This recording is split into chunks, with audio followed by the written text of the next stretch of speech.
Yes, Kenya. Tamu sana, yes. Chebukati declared William Ruto the winner.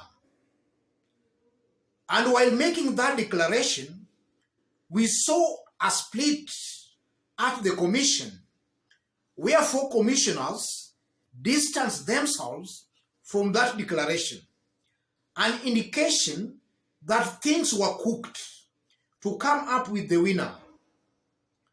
And that's why I maintain Raila Odinga should move to the Supreme Court of Kenya to challenge that kind of a declaration.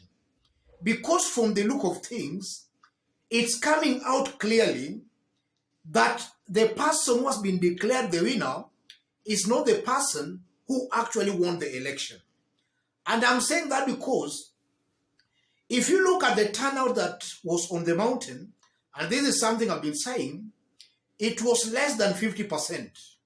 From the results Chebukati has just announced, turnout on the mountain alone is about 70%. So you can just see that kind of a gap, that kind of a difference, from less than 50% to about 70%. So I believe, ladies and gentlemen, that that's some kind of rigging and doctoring of results. That's why Raila Odinga should move to the Supreme Court. And by Raila moving to the Supreme Court of Kenya, Raila is not just fighting for himself, but fighting for a majority of Kenyans, the future generations who at one point in time might even want to be the president of Kenya.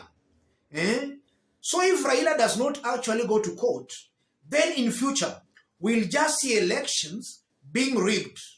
And then because nobody actually set a precedent, then that's it.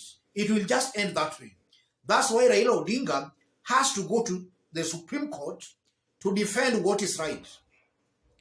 And from the results and even the declaration, it's clear, ladies and gentlemen, just as I did state in my initial video, the dirtier or more tainted you are, the more attractive you become to other Kenyans. Just look at a situation where we have Ruto as the president, Rigathi Gachagua as the deputy president. Just figure out that kind of a situation. That's the direction most likely as Kenya we are heading towards. Kenya is a global giant and we are respected. Having such leaders at the apex of leadership in this country, I tend to believe is going to portray Kenya more as a banana kind of a republic. And that is going to augur very negatively for Kenyans in the long run.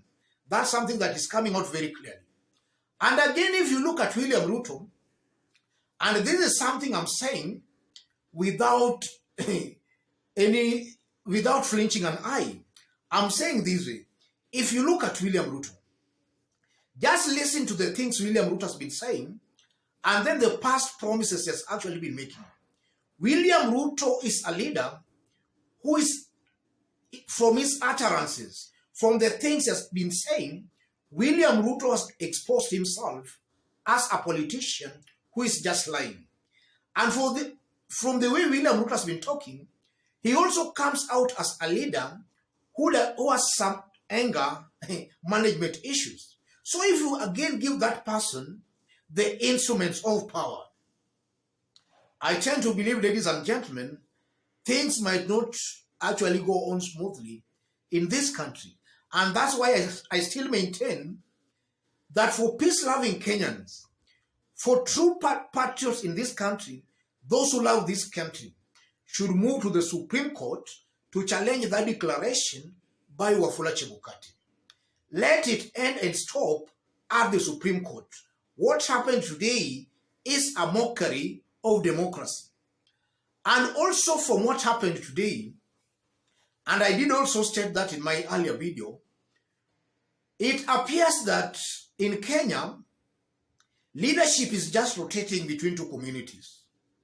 And maybe it's time now as Kenyans, we have a candid and sober discussion and a debate on that. Because if it continues this way, then it will just continue rotating between those 2 communities. And by the time other Kenyans will realize, we will be like slaves. Because now looking at William Ruto, I honestly believe that upon William Ruto being sworn in as the president, William Ruto's main mission will be to buy members of parliament from Azimio. And he's going to buy quite a number of them. I'm seeing a situation where most likely William Ruto can buy these leaders to a point he's going to have an almost two-third leadership in parliament, both in the National Assembly and in the Senate. And I'm saying that because William Ruto has done that before. I remember in the first term, William Ruto embarked on a mission of luring the opposition leaders to his camp, and he was largely succeeding. That's exactly what I'm seeing William Ruto going to do. Assuming he's sworn as the president, his first mission will be to buy these leaders, these members of parliament and senators to his side. William Ruto's first mission will be to consolidate power. That's what I'm seeing here. And that's why I'm still very optimistic, and I believe a solution can still be found.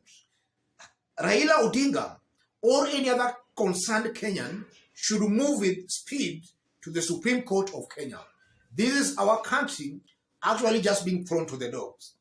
And even before I conclude, ladies and gentlemen, if you look at the four commissioners who actually were not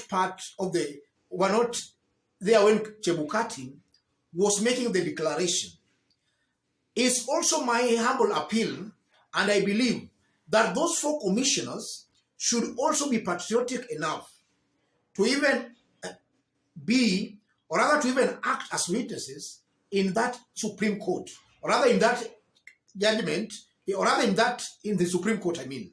They should offer themselves even as witnesses. Should they do that, most likely, Kenya might smile again. I'm seeing a situation where most likely Kenya might smile again, because something like this has never been witnessed in Kenya.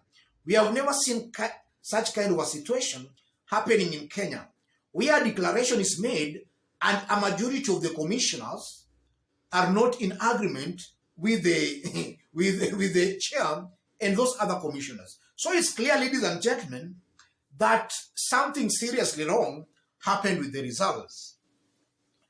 And for Raila Odinga, I honestly believe that Raila has done his part in the enhancement of the democratic space in Kenya. And when history books will be written, Raila's name will stand tall in the history books. Raila has done more to this nation than any other leader before. In fact, even if you look at the presidents who have served this nation, nobody can match what Raila Odinga has done to this country. And this is why I still maintain that when history books will be written, Raila's name will stand tall. And for those may be throwing words at Raila Odinga that is a perennial loser, is not smart, why could he not steal? Not everybody wants to steal. You know, each and every person is born with his or her own integrity. There are people who prefer living straight lives. Not everybody is born to steal, and not everybody has that appetite of stealing. What Raila did, in my honest opinion, was the best thing to do. Leadership is not about stealing votes. Leadership is offering yourself to the people. You explain to the people your vision. Let the people decide to vote for you without any shortcut. That's exactly what Raila Amolo did. And from the look of things, that the will of a majority of Kenyans, in my honest opinion, has just been overturned by some few goons at IEBC. That's something I'm stating with a lot of confidence, ladies and gentlemen. As I conclude, in case you are watching us for the very first time, but so far you have not yet subscribe, give this video a like. And to our fans and subscribers here, I'm very much humbled, very grateful for the kind of support you're giving me here. God bless you, God bless Kenya. For any other person, that's the kind of analysis we do here. We don't beat about the bush.